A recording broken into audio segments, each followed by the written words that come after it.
Hi, I'm Dier. I teach in St. Bernard Parish at Chalmette High School.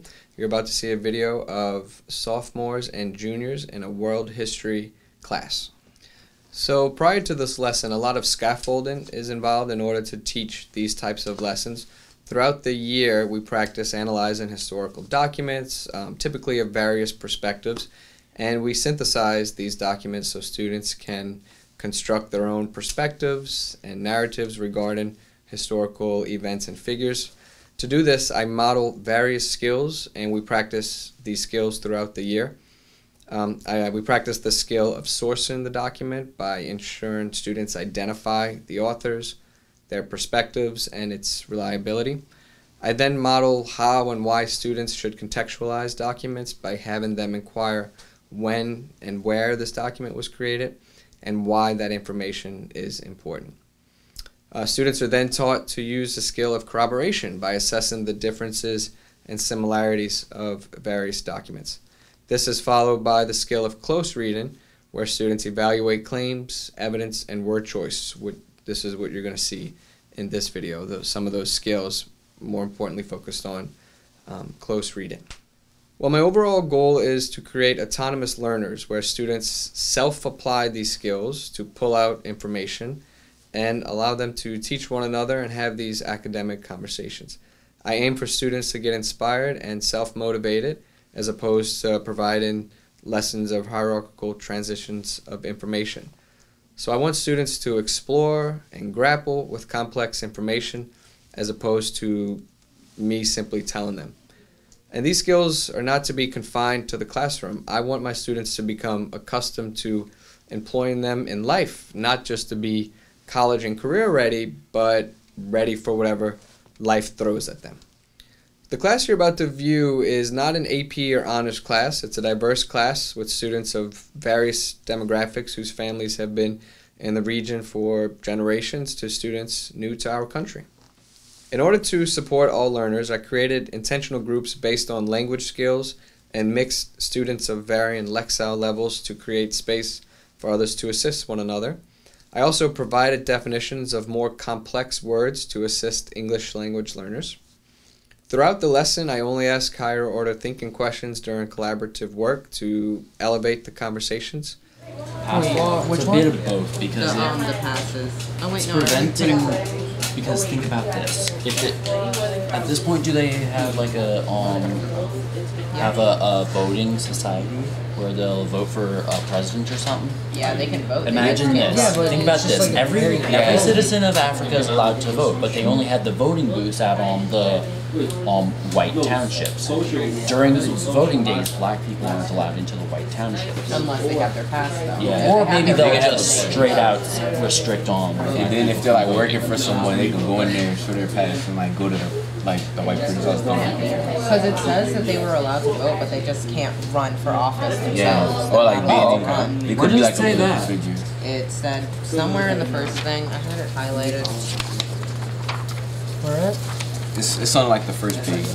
No, like where at? The all-white government decides that blacks can vote but cannot hold office. Yeah. That was in 1910. Yeah. 40 years before that.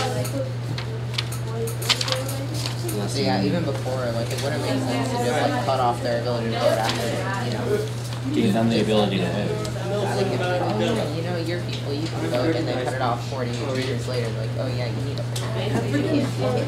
That's what happened in the United States. Vote. I know that the only voting place is like over here, but yeah, no. In the United States, like they gave them like during like slavery, they were like y'all can vote, but then like around like I mean, like not during slavery. like a few years after slavery, like around the time Abraham Lincoln got assassinated. Around that time.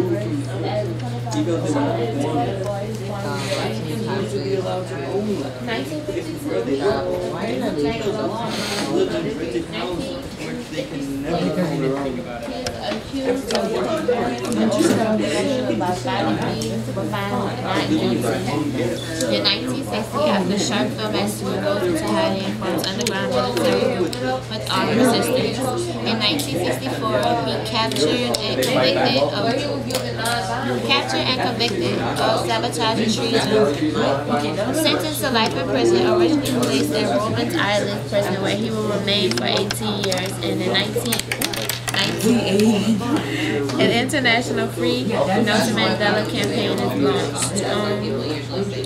For what reason was Mandela placed in jail? Wasn't it conspiring to overthrow the government? No, he was found guilty for that when it was from 1964. They gave the South African blacks they gave them low incomes, and they didn't give them as many teachers, and they took away all the doctors that they had, and they had more. So they didn't take away all the doctors, they had less doctors. Right. They were probably not trained as well as the white doctors because they weren't paid as much, and therefore they did less. Right. So we could say they gave them a very low income. Were paid a lot less and forced to do dangerous jobs. Yeah. They didn't have as many teachers and educational funding. Mm-hmm. They weren't allowed to own a lot of land, even though they're the majority of the people there. Right. And they weren't allowed on white people's land. Unless they was working for them.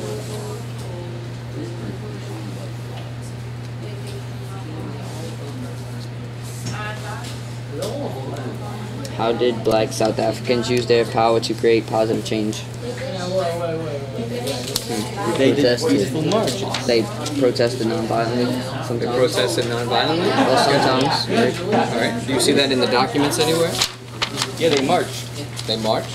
Okay. Show me the documents where it says that. Right here where it says document 4, the Sharpeville So Massacre. document 4, let's hit document 4. Check out document 4. So Resulting- before the Sharpeville Massacre, what were they doing, Mike? They were protesting non-violently, but after once they realized. They organized into like a military resistance group. So they did have some of those violent factions that started to organize. Right.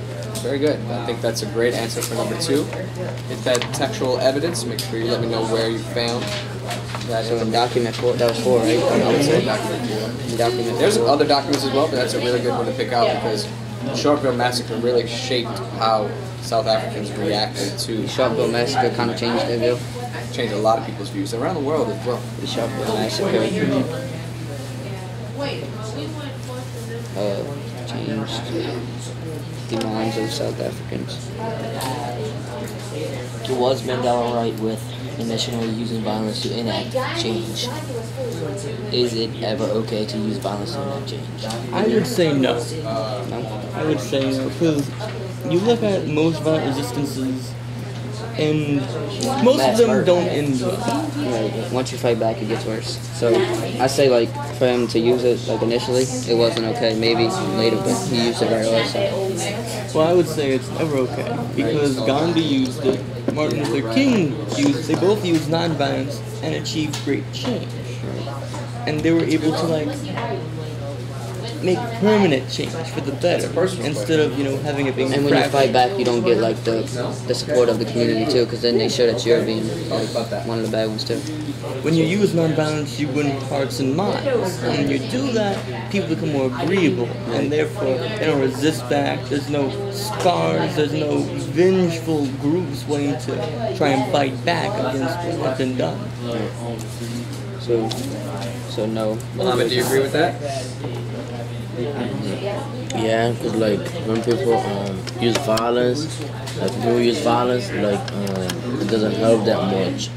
But when they protest now, when they use Martin Luther King and Gandhi, they fought for rights, but it wasn't it was non-violent, and they got good results at the end. I like the way you're bringing so many historical figures into this conversation and comparing and contrasting. It's a good way to bring it outside of just the topic we're talking about. That's the study of history is about, right? I totally agree, Tim. That's the study of history. What do you feel is the best way to enact change if you were living under apartheid in South Africa? What do you feel is the best way to enact change in the United States today? Why? I say the best way to enact change is, like you said, win hearts and minds of the community. So the objective was for you to be able to describe the social, political, and economic conditions under apartheid in South Africa. Real quick, number 1 through 5. 1 meaning you don't know what I'm talking about, I don't know what happened today. And 5 meaning you learned a lot and you could describe a few of these. Go ahead, give me a 1 through 5. Everyone go ahead, 1 through 5. 5 meaning you don't know, or 1 meaning you don't know, and 5 meaning you got it. So I got some 4s and 5s. Amazing, amazing. A 3, awesome, great. So, can someone describe the social condition that was happening in apartheid in South Africa? Wynn, go ahead. I think Africans and white have been separating, and so they were separated. Black South Africans and white South Africans. They had laws that separated them. Does anyone want to add on another social condition? Okay, Micah? Africans was given dangerous jobs. They had to do it. So black Africans were given more dangerous jobs, like working in coal mines or in gold mines and whatnot. Interesting. Let's jump to political real quick. Somebody give me a political condition under apartheid. Shaluigi? They were stripped from their civil rights. They were what? Stripped from the civil rights. They were stripped from their civil rights, absolutely. Korea, add on to that. I said that the blacks couldn't hold office, like they weren't able to, like, run for. They could not hold office. I love the way y'all are using your concept map to pull these out. So if only whites can hold office, where do you think the tax dollars went when they were in position? To other whites. That's why when you saw in your chart in document 2, those discrepancies that existed there. Last one, economic conditions. Somebody give me an economic condition. Alex? They were given less than 20% of the national income. So they made up less than 20% of the national income? And were they a majority of the population? Yes. Majority of population, 20% of the income. Michael, go ahead, give me another one real quick. I said, like, the education, they only gave, like, per pupil, like, $45 for the blacks, but the whites got up to $700. So the education difference is more tax dollars went to education for whites than for black Africans. Amazing. Well, that's not amazing, but amazing that you pulled that out and got that stat. Go ahead, Julep. The whites had more land than the Africans, even though it was more of them that inhabited the land than the whites. So the whites owned the majority of the land in South Africa. What does that mean, though? If you own the majority of the land, what do you have? More. Ebony, what happens if you own the majority of the land? If you own a majority of the land, you have a majority of, the food supply and the money supply. So you own the food supply, you own a lot of the resources. Absolutely, absolutely. Real quick, our last thought. What is something interesting that you learned today that you did not know? Okay, Michael. Well, I had learned that Nelson Mandela spent a long time in jail. That Nelson Mandela spent a long time in jail. And like, he was willing to risk his life for the people, for his people. He was willing to risk his life for his people, absolutely. Timothy, what about you? What do you have? How little of the land they were allowed to own and move around on, even though they're the majority of the population, yet they had so little land to actually cultivate and use. You are exactly right. How little of the land that they actually own. Let's go, Wynn. What did you learn today that was most fascinating? They can, like, leave the house after 11 o'clock. Like, that's so weird. There was laws, there was curfews. They couldn't leave after 11 o'clock. That was control. Jalil, go ahead. Something that was fascinating to me was when we was talking about the Sharpeville massacre. I didn't know about that, and it really shocked me because, like, they had things like that in the United States when like Bloody Sunday, when blacks tried to cross the bridge and, like, the police officers and citizens came and, like, beat them. He was on horses and stuff like that. But I like the way you made the connection back to the U.S. We're going to go 2 more and then close up. Michael and then Ebony. Mike, go I ahead. said the infant mortality rate, how like they had so many deaths due to babies. The infant mortality rate, that's the rate of children that don't live past the age of 1.